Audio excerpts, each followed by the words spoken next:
Salve você antenado aqui no canal, meu nome é Lineker Biondi e eu vou levar você para pertinho de todas as informações do Vasco nessa quinta-feira. E olha só, hein, vamos falar bastante sobre negócio fechado. O Vasco já acertou a contratação de um atacante e a saída de meia acontecendo para o Toronto, que disputa a MLS, Toronto do Canadá. A gente vai falar bastante sobre isso, venda da SAF para prefeito, meu Deus do céu. A gente vai comentar também sobre esse assunto que para mim é inviável. Vamos falar também sobre a questão envolvendo o tenente do BEP, que falou que é impossível ter jogos em São Januário, né? Enfim, lamentável, mais um capítulo lamentável para a história do futebol do Rio de Janeiro. E claro, arbitragem definida para o jogo contra o Corinthians, polêmica, e a gente vai traçar bastante essa partida que daqui a pouquinho estamos chegando em São Paulo para a cobertura total entre Corinthians e Vasco, tá? O Corinthians que perdeu também na Copa Sul-Americana. O Vasco empatou contra o Melgar fora de casa e o Corinthians em casa perdeu para o Huracan. Mas antes da gente começar, eu peço para você deixar o joinha para dar aquela moral. Corre lá nos comentários para deixar a sua opinião. E claro, você que está aí do outro lado, não esqueça. No primeiro comentário fixado eu deixo o link da Estrela Bet. A Estrela Bet é parceira do Vasco no basquete, no futsal e quer te ajudar com R$500 de bônus. Você quer fazer seus palpites esportivos, corre lá na Estrela Bet, vindo no link no primeiro comentário fixado. Não esqueça, corre lá com responsabilidade para maiores de 18 anos. Por favor, não é uma forma de você ganhar a vida, é sim um entretenimento. Um entretenimento muito legal para a gente brincar com os jogos. Lembrando que o Vasco retorna ao Rio para jogar contra o Sport. Tem o Puerto Cabello também pela Copa Sul-Americana, hein? Não esqueça, corre ali no primeiro comentário fixado. Antes, claro, né? Vou chamar a vinheta, vocês deixem o joinha, se inscrevam no canal se você ainda não é inscrito. E claro, enquanto a vinheta passa, deixa lá nos comentários a sua opinião. Solta a vinheta, bora pro vídeo?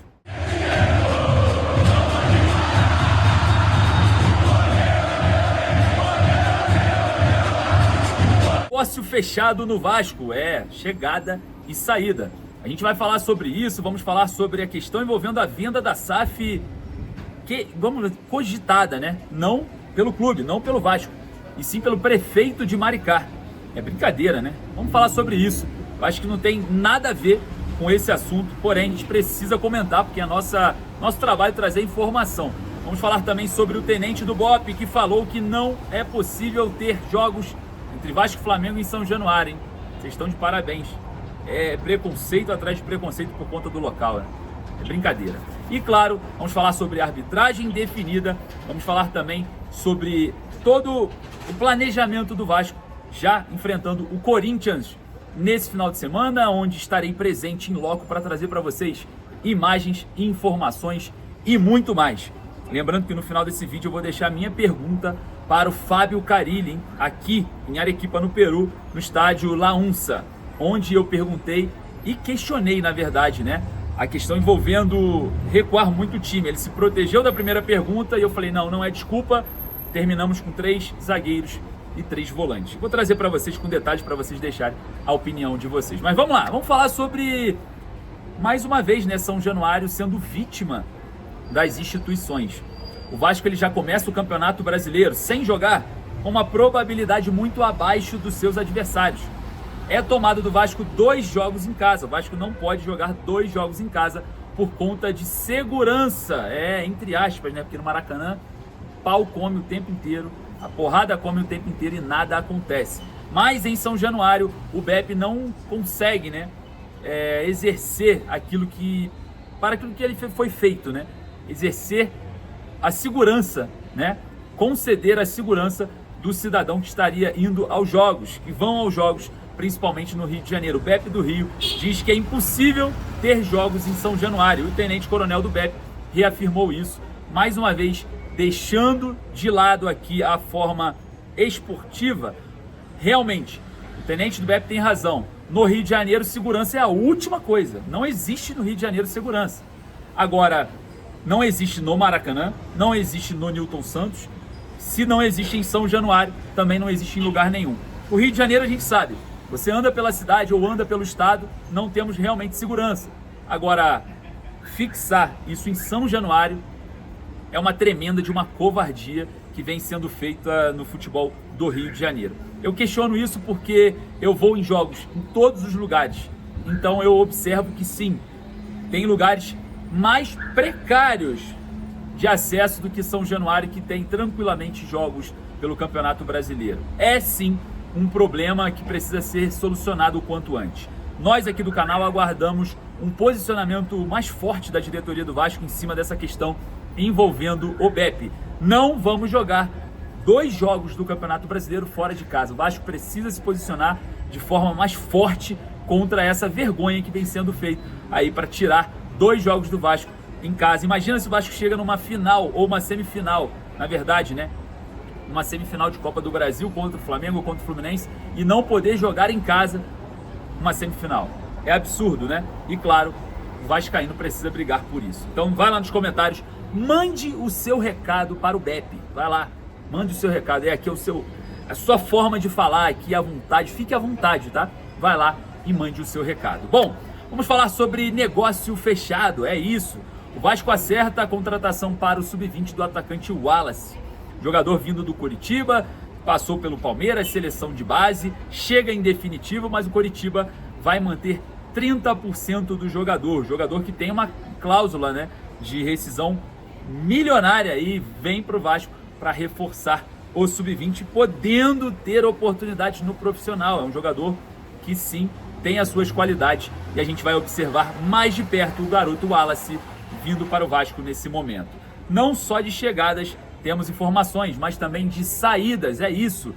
O suíço Maxime Domingues diz adeus ao Vasco nas suas redes sociais agora há pouco. O suíço deixará o Vasco a caminho do Toronto, que acertou a contratação do jogador até o final dessa temporada por empréstimo. Vale lembrar que Maxime Domingues tem contrato com o Vasco até 2028 e ficará no Toronto até o final dessa temporada com todo o seu salário sendo pago pela equipe canadense. A equipe canadense disputa, para quem não sabe, a MLS. E a gente observa aí Maxime Domingues saindo por conta de falta de espaço no elenco cruz-maltino. Desde que o Carille chegou, não utilizou o suíço, acabou afastando ali o jogador dos relacionados. E agora Maxime Domingues dá adeus ao Vasco por empréstimo até o final dessa temporada. Queria saber a sua opinião sobre a chegada do Wallace e a saída do Maxime. Vai lá nos comentários deixar a sua opinião. Bom, lembrando que tem jogo, hein? Esse final de semana contra o Corinthians, já com arbitragem definida. Anderson Daronco será o responsável pelo apito. E claro, o Vasco pega o Corinthians com a moral lá embaixo, porque perdeu na Neoquímica Arena para o Huracan por 2-1. E o Vasco, infelizmente, pelas circunstâncias, também teve um gostinho de derrota nesse jogo contra o Melgar, no empate por 3-3. Bom, vamos ver essa partida, estarei em loco para trazer para vocês todas as informações. Agora eu quero falar sobre um assunto polêmico, né? É um assunto muito polêmico que envolve a SAF vascaína. O prefeito Quaquá, lá de Maricá, falou que pode pensar em um estudo sobre a SAF vascaína, né? Que tem aí disponível cerca de 2 bilhões, enfim. Eu não quero nem entrar em muitos méritos, né? Porque o prefeito em si trabalharia com dinheiro público, isso não existe, né? E claro, eu não sei qual é o mecanismo utilizado ali no governo do prefeito Quaquá que viabilizaria uma possível proposta para a SAF vascaína. O certo é, para mim, carta fora do baralho, é um assunto que não vai progredir. Acredito que a diretoria do Pedrinho nem sequer vai comentar sobre isso, até porque é um assunto que não tem nada a ver, né? Vasco ser de uma prefeitura, o futebol do Vasco ser de uma prefeitura, eu acho que não cabe aqui nessa conversa, eu acho que não teremos esse desfecho. Mas, só para trazer informação, né, que o Quaquá falou sobre um estudo sobre a SAF vascaína, né, que poderia viabilizar esse estudo, se tivesse algumas... Enfim, não vou me prolongar sobre isso, porque para mim chega a ser até constrangedor, né? E claro, queria saber a sua opinião acerca disso, trazendo aqui a caráter de notícia, e a sua opinião é muito importante.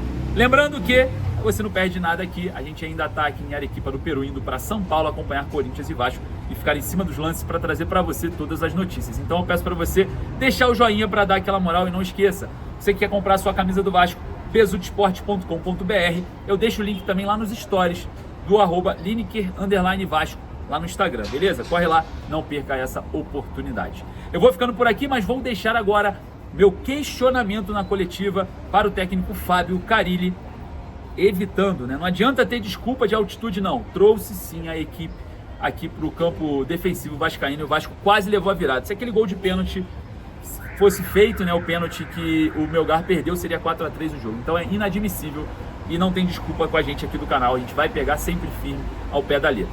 Então fica aí com a minha pergunta para o Carille, meu questionamento, e vai lá nos comentários deixar a sua opinião. Vou ficando por aqui, um forte abraço, saudações vascaínos. Fábio Carille, Vini Kirbionde, canal A Hora do Vasco. O Sereno falou bem sobre essa questão, né? Você ter chamado o time do Melgar para o seu campo defensivo. Você colocou algumas questões como a altitude, né? A falta de oxigênio. Porém, a gente observou que você terminou o jogo com 3 volantes e 3 zagueiros. Automaticamente, independente de qualquer situação adversa sobre altitude ou qualquer outro fator, isso seria trazer o time adversário para o seu campo, independente de qualquer outro fator. Eu queria saber sobre gestão de elenco de novo, né? A gente falou no último jogo sobre o centroavante, eu quero falar sobre o lateral esquerdo. Hoje a gente tem o Lucas Piton como opção e o Vitor Luiz no banco. Você tem outra alternativa no caso de hoje, né? Faltou um lateral com mais intensidade, o time do Melgar atacou muito pelo lado esquerdo da defesa do Vasco, sofremos muito por aquele espaço, não tivemos ali uma dobra de marcação, até mesmo um jogador que tenha um poder de marcação maior. Queria que você falasse também sobre essa questão de opção de elenco pelo lado esquerdo. Primeiramente, a gente não chama adversário, né? A ideia era colocar bastante jogadores no meio e a gente tentar ficar com a bola, sair tocando, valorizar a posse de bola, já que a gente não estava conseguindo atacar, ficar mais com a bola onde a gente não conseguiu. A gente recuperava a bola, o adversário pressionava no nosso campo e a gente já perdia e eles continuavam no nosso campo, né? Independente dos jogadores que você coloca no campo, a sua ideia nunca é trazer. Coloquei o Ryan como nome, que é um jogador de velocidade, o Adson, que é um jogador que está voltando, que a gente sabe que tem velocidade também com drible para ficar mais com a bola, mas infelizmente não funcionou. Eu estou muito satisfeito com o elenco. Estou muito satisfeito. Aqui, quando a gente ganhar, todos vão ganhar, e quando acontecer alguma coisa de errado, quando perder, todos vão perder. Né? Não vou nunca aqui colocar a cabeça de ninguém, né? Isso não é o meu trabalho. Meu trabalho é de orientar, de acertar